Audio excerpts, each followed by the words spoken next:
औज़ुबिल्लाहि मिनश्शैतानिर्रजीम बिस्मिल्लाहिर्रहमानिर्रहीम अल्लाहुम्मा सल्लि अला मुहम्मद व अला आलि मुहम्मद कमा सल्लैता अला इब्राहीम व अला आलि इब्राहीम इन्नका हमीदुम मजीद अल्लाहुम्मा बारिक अला मुहम्मद व अला आलि मुहम्मद कमा बारकता अला इब्राहीम व अला आलि इब्राहीम इन्नका हमीदुम मजीद। अस्सलामु अलैकुम रहमतुल्लाहि व बरकातहू। मैं doctor Saima Shafiq, Islamic scholar, हज ट्रेनर, आज आपके साथ हाजिर खिदमत हूँ। जैसा कि आप जानते हैं कि हज के हवाले से सीरीज चल रही हैं और बहुत सारी माशाल्लाह से मालूमात आप लोगों को मिल रही हैं, और इंशाल्लाह इन मालूमात से इंशाल्लाह बहुत से मसाइल और मसाइल जिनका आम हुज्जाज इकराम को सामना होता है इंशाल्लाह वो नहीं होंगे। आज हम डिस्कस करेंगे इंशाल्लाह 8 जिलहज से, जैसा कि हज के मनासिक शुरू होते हैं जो कि बहुत अहम तरीन दिन है कि इनमें हमने क्या करना है।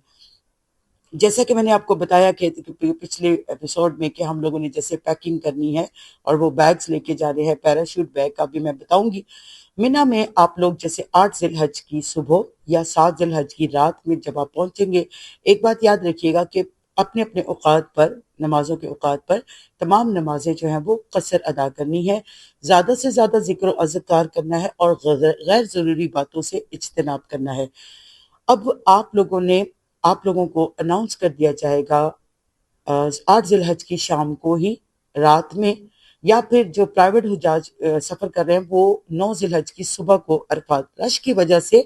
और हाजियों की आसानी की वजह से, गर्मी से बचने के लिए गवर्नमेंट ने ये फैसला किया है कि इनको रात में मूव करवाया जाए। तो आपको जब कहा जाए, एक बात आप लोगों ने याद रखनी है कि पानी आप लोगों ने किसी भी जगह मूव करने के लिए, जैसे कि हुजाज इकराम जो गवर्नमेंट के हैं जिनको ट्रेन अलॉट होती है, वो ट्रेन की लाइनों में लगती हैं तो लाइनें बहुत लंबी होती हैं, उनमें घंटों खड़ा भी होना पड़ता है। तो उससे चलने से पहले आपने पानी कम से कम पीना है, ताकि आप लोगों को ज्यादा मसला ना हो कि खड़े मत खड़े, अगर आपको यूरन आता है तो करीब यूरन के लिए, वॉशरूम्स के लिए मसला होगा।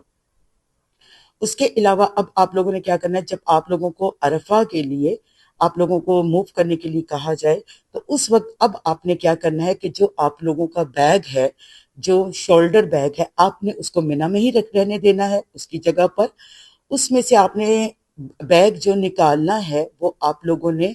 अपना बैग इस तरीके से उसको नया बैग पैक करना है कि उसमें पैराशूट बैग में आप लोगों ने एक चादर, जो लॉन की चादर मैंने आप लोगों को रिकमेंड की है कि बड़ी चादर की जरूरत नहीं है, जो आम लॉन की बड़ी चादर जो होती है, खुली चादर, वो, एक तकिया, एक छतरी और मोबाइल एसेसरीज जिसमें पावर बैंक और जितनी भी आपकी वो है, उसके अलावा अद्वियात रख ले। और इस तरीके से ये सारी चीजें आप लोगों ने उस बैग में रखनी, और बाकी जो आपके कपड़े और बाकी जो सारी चीजें हैं उसको आप लॉक लगा के मिना में अपने ही बिस्तर अपनी ही जगह पर रख जाएं, उसमें इंशाल्लाह कोई भी वहां से उठाएगा नहीं। उसको बाद आप लोग हल्का अपने आप को जितना रखेंगे उतना आपके लिए चलने में आसानी होगी।